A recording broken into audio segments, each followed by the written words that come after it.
everybody. Welcome to the Scare Guy Show. Nicolas Cage and Bill Moseley square off in the new film. It's a post-apocalyptic Mad Max-style bloodbath and a strange fever dream mix of cowboys, samurais, beautiful women, and cyber-industrial punk. In other words, it is one wild ride. Welcome to the Scare Guy Show, the official podcast of thescareguy.com, where we as filmmakers discuss horror films, haunt events, spooky news, and anything that is scary fun. And we're coming to you straight from the spooky heart of Hollywood, California. And today we've got an awesome guest. We can't wait to talk to you. Anyways, my name is Jim Fry, one of your hosts. Also with me today up here in the square, who's this? Cheeseman. Cheeseman, screenwriter, and here with the scareguy.com. And Bill, it's great to see you again. Met you at the Days of the Dead conference at Vegas not too long ago, back in end of May. Yep. All right, Jake. Hey everybody, it's Jake from Ohio here in the Jacobus system, the collectible hangout I hang out in. It's an honor to be talking to one of the all-time horror greats, but I'll let Jim go ahead and get the whole intro started. Yeah, let's meet Bill Moseley. Bill Moseley has starred in just so many cult classic and mainstream horror films, including, just to name a few, House of a Thousand Corpses, Repo, the Genetic Opera, and The Devil's Rejects. His first big role was in the Texas Chainsaw Massacre 2 as Chop Top. Bill, welcome to the show. We can't wait to talk about your latest film today. Oh, here's one more person we have with us. This is Mark Lincoln. But Bill, welcome to the show. Thank you very much. Nice to be here. And it's good to hear Blue Oyster Cult as your intro. It's kind of like a reinterpretation of Blue Oyster Cult. All right, and let's introduce Mark Lincoln. Mark, welcome to the show, man. Hello, gentlemen. Thanks for having me. Good to see you all. We're glad to see you, my friend. Mark's a good friend of the show, a musician, in entertainment as well, but also a big fan. So, all right, guys, we're going to start talking about this movie called Prisoners of Ghostland. It's directed by the acclaimed Japanese directors Sion Sono. It's set in a treacherous frontier city of Samurai Town, where a ruthless bank robber, played by Nicolas Cage, is sprung from jail by a wealthy warlord called the Governor, and that's Mr. Moseley here.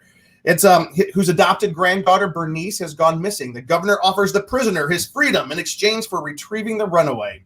Of course, strapped into his leather suit, Nicolas Cage is strapped into a leather suit that will self-destruct in 3 days, and if he gets too crazy, parts of it will self-destruct anyways. He goes off on this journey, and Prisoners of Ghostland is out September 17th in theaters and on video on demand and digital.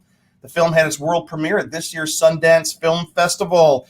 Mr. Moseley, I got to ask you, Prisoners of Ghostland is a trippy, dusty, gonzo mashup of action, vengeance, and survival. It's definitely a wild ride. Can you talk to us a little bit? What was it like making this film? It was trippy, gonzo. It was all of those things. Those are great adjectives. First of all, it was really fun. I think that's the important part. The script was fantastic by Aaron Hendry and Reza Sixto Safai. I'm a friend of Reza's, and so that's how I kind of got connected to the project. And, going to Japan is fun no matter what you're doing there. And I have I took my family to Japan back in 2006.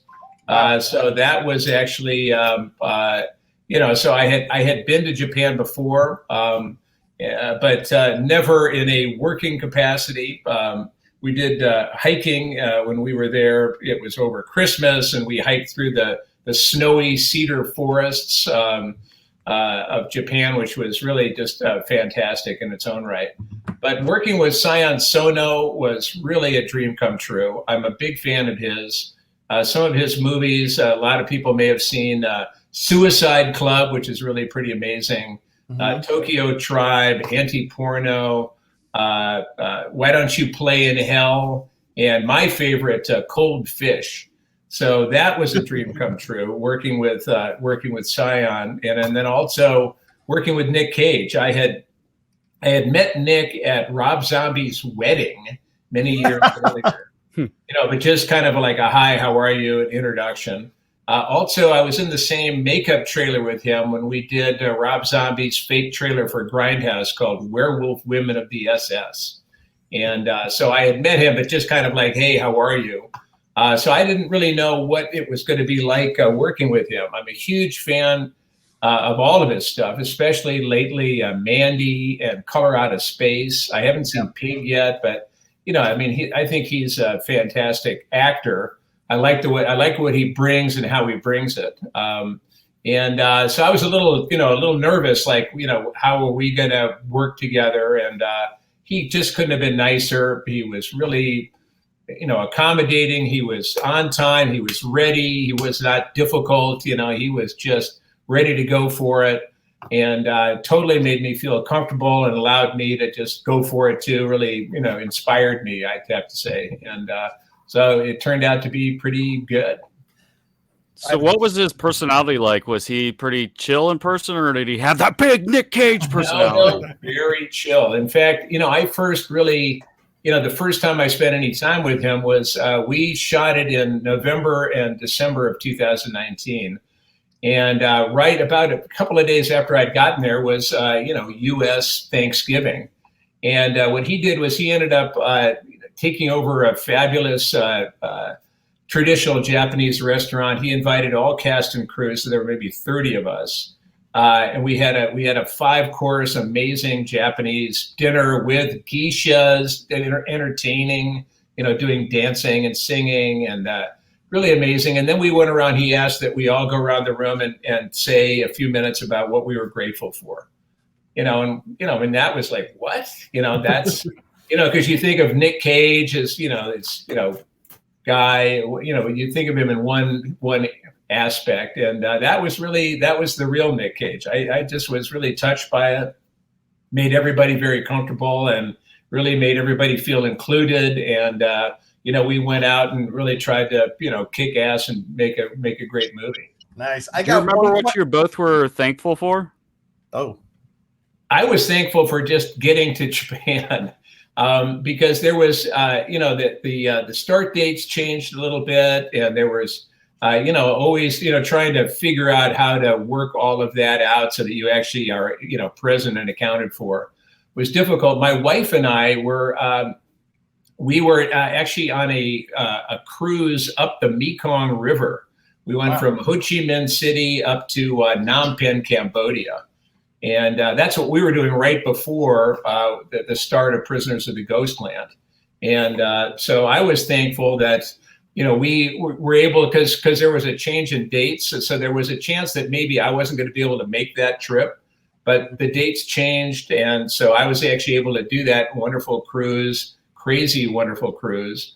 And then my wife flew back from Siem Reap, Cambodia. She flew back to LA via Hong Kong, I think, and I flew from Siem Reap down to Tokyo.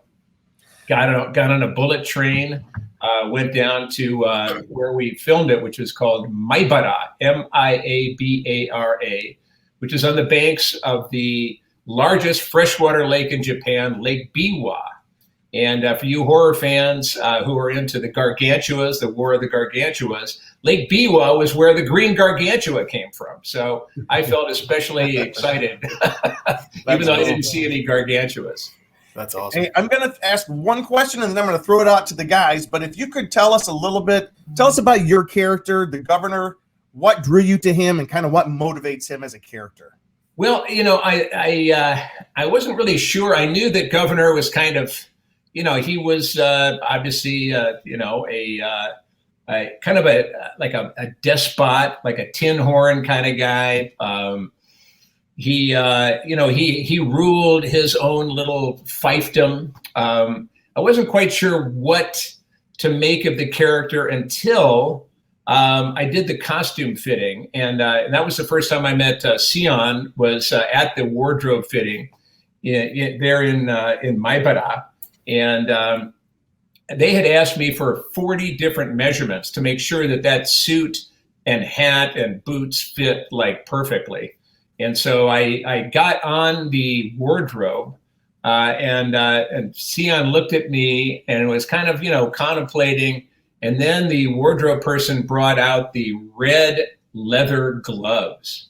And as soon as I pulled them on, I realized, oh my God, these are the bloody hands of the West, of capitalism, of Nice. whatever, Kentucky Fried Chicken, whatever the heck it was. But it was like I got it, that I was larger than life. I was, I felt like I was a symbol of something. And when I went and as soon as I pulled those gloves on, he looked at me and went, "Governor," and I was like, "Yes." And so that's when I really kind of clicked with the character. That's so funny. And they just had a lot of fun with them. A lot of times what I do is if I have a character to play, sometimes I'm inspired by other characters that have gone before. And with the governor, I would have to say it was a cross between Colonel Sanders and Foghorn Leghorn. Yep. And I'll tell you, boy. Well, I was gonna say Boss Hogg maybe a little bit too. Yeah, well, I wasn't really, a Boss Hogg guy, but those two were pretty much they're all kind of in that same area. Right. And as soon as I got that and I got those red gloves, I was good to go. Nice. It was like watching you in a Tarantino movie, or like it made me think of Robert De Niro in Machete. Ooh, I like that. Nice. Thank you. Of course. As the Machete or as Robert De Niro? It was Robert De Niro. He was the governor of that film. Thanks. Yeah, well, I mean, I have to say, I spent so much time walking the shores of Lake Biwa. Of course, it's too big to walk all the way around. But I walked up and down the shores of Lake Biwa. I walked through the rice fields, beyond our hotel. I walked everywhere, pounding those lines, because, the thing about the governor is he introduces so much of the reality, not only the timetable and the mission itself, but also a lot of very specific description of the suit that the hero is locked into. And, I love playing characters where there's, plenty of room for improv, because that not only is inspiring in terms of, coming up with some cool lines, like "lick my plate, you dog dick," but also it covers up the fact that you don't really know the lines sometimes. And when you have to describe specific scientific kind of technical stuff, you really have to know those lines. You have to pound them and repound them. And I was so grateful that I pounded them so much. I wore out the soles of my shoes, but I also did those scenes with one or maybe two takes at most. Awesome. What was funny is last night or yesterday, Jake texted us, goes, "Have you guys watched the movie yet? This is wild." But Jake and Mark, what kind of questions you guys have? By the way, I haven't seen it all the way through yet. Oh wow.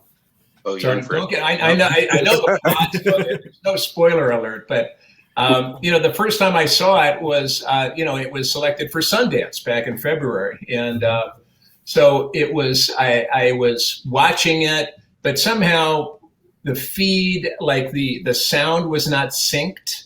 So that was kind of a little off-putting. And, to see lips move and then the voice. Yeah. And then also I was called away before the end because I had to do a Zoom Q&A in the other room. So I am actually seeing this for the first time, really, and I'm going to see it on the big screen Friday night in Los Angeles. So, that I'm finally looking forward to. Yeah. Well, congratulations. Everyone needs to see this movie. It's awesome. Yeah, It's one of the so much fun. I was watching it last night and I was just like, this is one of the most beautifully shot movies I've seen in such a long time. Just like the camera work, just the everything was awesome. So yeah. Yes, and there's the beautiful Sophia Boutella, who is really great, really a lot of fun. Like, I definitely see this as one of those movies that can be on in the background at a bar or a party because it's so visually interesting. And then with like the music and the vibe, like it feels like a fun just movie to have on during the party. Hey, sounds good. Invite me. All right, open invitation. Hey, by the way, right now I was checking Rotten Tomatoes. I don't always put a lot of stock in what critics have to say, but it's almost at 80%, man. It's getting a lot of love. So good. What do you think? What is it? What is it about this film, Bill, that you think is drawing people in? What is it that is impressing? Because everyone's describing it as bonkers. and like a crazy wild ride, and all this stuff. But then everyone comes back to like, you got to see it. Well, I think it's got to tell you something that on the first poster that came out, it includes a quote from Nicolas Cage saying it's like the wildest movie I've ever made. And when that is your quote on your critic quote on the poster, you better check it out if you're a fan of Nicolas Cage, and who isn't? Especially after Mandy. Yes, Nick's made a lot of wild movies as of late. That's so good. Yeah, his movies lately have really been interesting choices, that's for sure. But I do have to ask it as well, like the character of the governor, how would you say he stacks up or compares to some other characters that have made their way into your career? I love a character when they just say they kind of wind me up and say go for it. And I was really happy to hear that in the casting process that when my name came up that Sion Sono was a big fan of mine. I mean, who knew?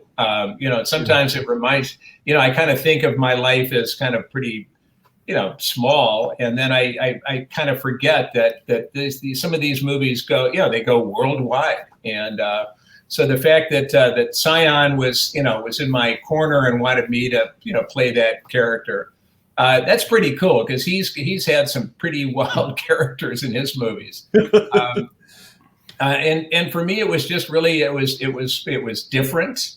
It wasn't Otis, it wasn't Chop Top. This was groomed.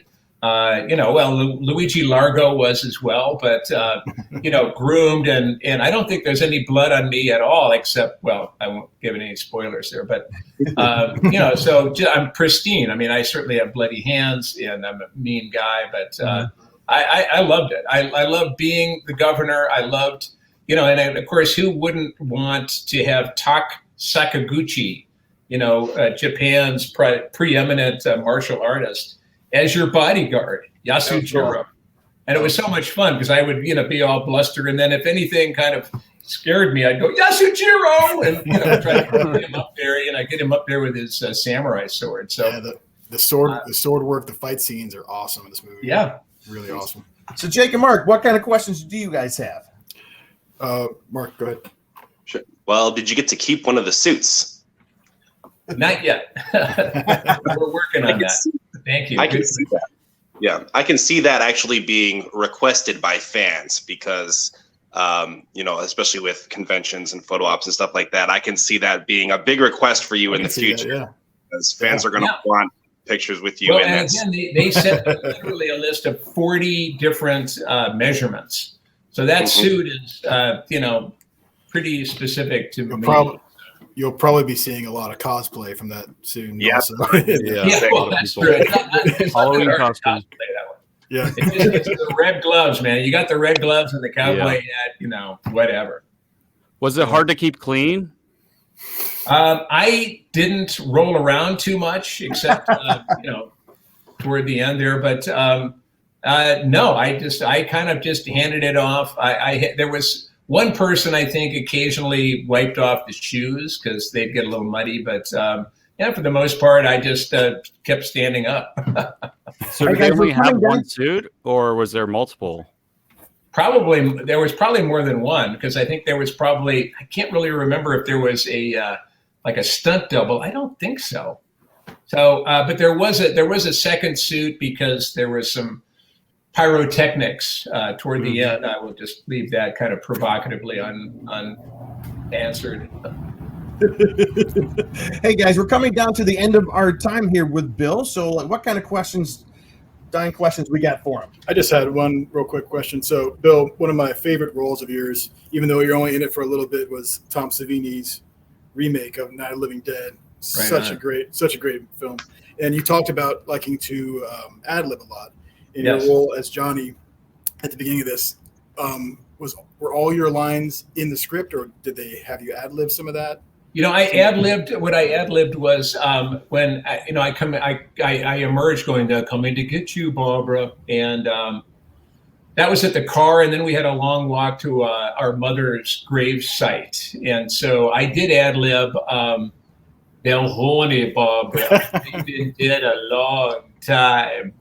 And so that was something that was there. George Romero was actually on the set, Russ Striner, John Russo, as well as, of course, our director, Tom Savini. And they all liked it, so that it did stay in there. That's awesome. But I think they misspelled my name in the credits, so, did they? you guys are way ahead Oh of them. my God. All right, Mark and Luke. We do have to end here. He's a busy guy. Anything we want to ask him before we leave?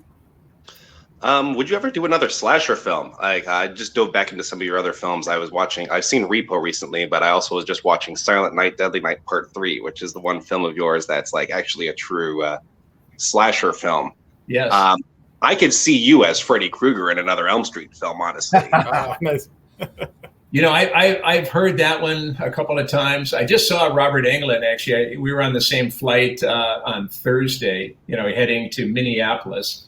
And I love Robert. He looks pretty hale and hearty. I don't know why everybody's talking about let's, replace Robert or who's going to be the next Freddy. He looks like he could, do another 5 or 6 of them. Mm-hmm. He does. I just don't think he wants to sit under the makeup chair for hours and hours a day. Well, that's why I chose Luigi Largo instead of Pavi. Darren Bousman offered me either one. And, and I had been in the makeup chair a little too much. And so I said, I'll take Luigi because there's no makeup. And, and that was actually propitious in terms of Ogre playing Pavi, because Ogre did such an amazing job as Pavi. I mean, I can't even imagine coming close to that performance. So, right, but 8 hours in the chair is a little, Any last questions, and then we got to let him go. Yeah, my final question would just be, what was it like working with Rob Zombie? Yeah. Oh, that's your final question. Yeah. Well, I've only done it for like 21 years. It's good. Yeah. Rob writes his own stuff, so he knows exactly what he wants. You can improv with Rob if it works. If it doesn't, no harm, no foul, but it's going to hit the floor. He's cool. And, we have pretty much the same sensibilities. I know in 3 from Hell, that was my favorite Three Stooges episode, was, who killed Cock Robin or whatever it was, the courtroom scene. And, and I love Brain That Wouldn't Die. So I love Inagata de Vida. Of course, that was in, Chainsaw 2. So we have a lot of connecting points when it comes to aesthetics. And then we like to kill people and, bloody enough and, kick some ass. So, who wouldn't like that? Hey, Bill, we do have to wrap up. Our last question you have really created for yourself quite an amazing, trajectory of work. What is it about? How do you choose the films that you want to do? Well, I mean, it comes down to if somebody wants me to, wants to hire me. I mean, that's a big plus. It's always good.